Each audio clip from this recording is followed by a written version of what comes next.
show is the 21st Century. I'm with you every Friday from 5 o'clock to 6. Viewers are delighted to see this show, or they're infuriated, but they're never bored. This show is about life. And today we're going to have an unusual situation. Waiting for the call to come in. This man is David Blume. He has a theory and an idea about alcohol that will replace fuel and gasoline so that we don't have to depend on the Arabs all the time. Can you give us the big picture here of the oil companies and what they are doing to curtail alcohol fuel competition today? Well, you need to understand that the oil companies have been trying to curtail competition from alcohol for almost 100 years.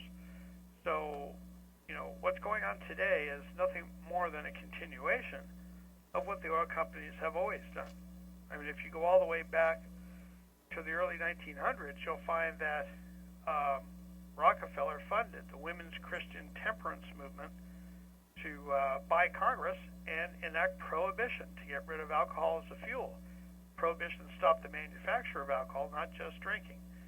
So when you go back far enough, you'll find that alcohol and gasoline have been in competition for a long time. The oil companies don't play fair. So the big picture of what's happening today is that we've been subjected to kind of merciless propaganda over the last year concerning the whole argument of food versus fuel. And the oil companies have portrayed going to alcohol fuel as an immoral choice that would raise the price of food and cause poor people around the world to starve. In reality, there was never any factual basis for this claim, and in fact, the opposite is true. In this last year, during this whole time of propaganda, the United States had the biggest corn crop it had ever had in 33 years, and we had a surplus of corn of over 1.6 billion bushels. So, in other words, after the alcohol producers bought their corn and the food producers bought their corn, the silos are still full of corn. In other words, there's no shortage. With no shortage, the price can't go up and nobody can be short of food. Yet that's not reported in the press, and ethanol continues to be blamed for a fictional shortage and increase in the price of food. The final bit of evidence about this, in the last month and a half or so, the price of corn has actually gone back down to the pre-propaganda levels. And of course, same amount of alcohol has always been produced. So clearly, alcohol has no effect on the price of corn or the availability of food. And yet, that argument has been used to do almost everything to try to curtail the movement of the United States into alcohol as a renewable fuel. Can you give us a rundown on what alcohol is and how it's made as a fuel for cars? Well, alcohol is really liquid solar energy. When plants do photosynthesis, they use sunlight to glue together carbon dioxide from the air and water and make carbohydrates. Carbo for carbohydrates, for carbon dioxide, and hydrate for water. So when we take starches and sugars and we ferment them and make them into alcohol using yeast eats the sugars and produce the alcohol, we then distill the alcohol out of the mash, and then we can use it as a fuel. When we burn it and it explodes in our engine, that's the solar energy exploding and driving the car down the road. Then the carbon dioxide and water become unglued, go back out the exhaust pipe, and are used by next year's crop to make next year's alcohol. So when we talk about making alcohol fuel, we're really talking about running our cars on solar energy. I want to ask you something. Here in New York City, we are very concerned with heating oil. I myself am a victim of it because they keep raising my rent. They say 10%, 20% because of the cost of oil. Can alcohol replace that? And what do you think prices will be this winter? I'm worried about the winter prices of oil.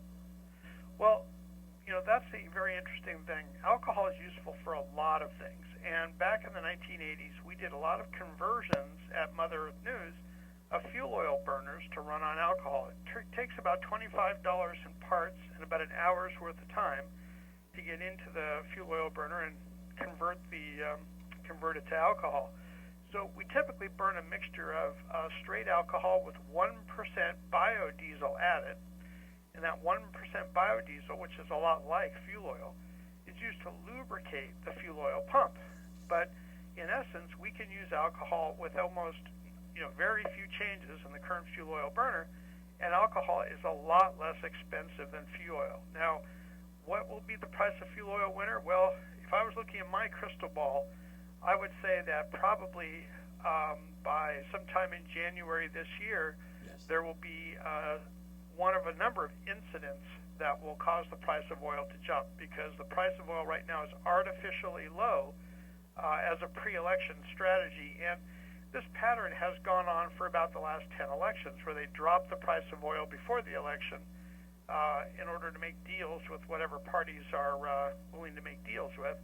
And then after the election, usually no later than March 1st, the price of oil is back up to where it was the previous summer. So we can expect a refinery explosion or a sudden cold snap or something to be blamed on a sudden increase in the price of oil sometime probably this January. We should expect gasoline prices to top $5 a gallon this year because basically we're looking at a shortfall of 2 million barrels a day right now worldwide. God, that's dreadful. Let me ask you another question here. Wait a minute. You talked about crashing prices of corn earlier. What does that mean for farmers, consumers in the rural community? We're in another community. We're in New York City. What can we do? I talk to people here, and they're in New York City, and a lot of people argue, complain, and holler, but they don't do anything about it. What can we do here to replace oil? To have more alcohol instead of oil? Now, Well, I remember you saying, I'm sorry, that when Ford started, he put alcohol in his car. Is that true? Henry Ford. Basically, we can replace up to 50% of the current gasoline we use by putting alcohol in our cars, and that's without modifying the cars one little bit. In other words, if you went ahead and filled up your car halfway on gasoline and then topped it off, filling the other half with alcohol, your car would run just fine, because modern cars have pretty flexible computers that adjust for different air-fuel mixtures. Just like there's winter and summer gasoline that your computer has to adjust for, when you add alcohol to the gas, the computer can adjust at least up to 50%.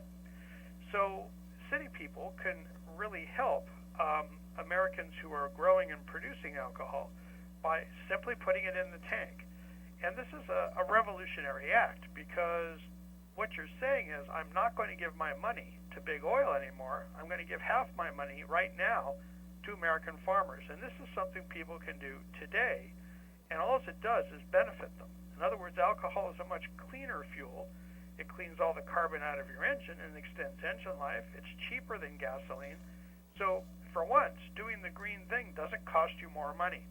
In fact, alcohol should become, by this summer, much cheaper than gasoline, even though it's just a little cheaper now.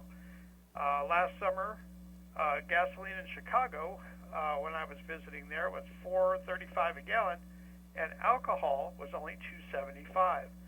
So as we get back into the real prices of oil, we're going to see that alcohol is really a bargain, and there's nothing to stop people from using it right now. But you can go a lot further. You know, in my book, Alcohol Can Be a Gas, I explain how you can use off-the-shelf parts to convert your vehicle to run on 100% alcohol for just a couple of $100.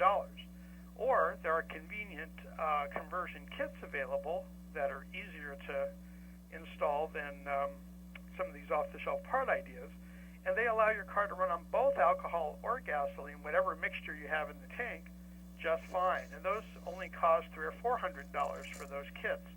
In Brazil, over 100,000 of these kits have been installed, because Brazil has alcohol at the pump almost everywhere, and they work just fine. So you can start off by running your car on unmodified and run 50% alcohol, but once you've got a taste of the good stuff and you're tired of buying gasoline, it's only a few $100s to go ahead and switch over to 100% alcohol, which is cheaper than gas.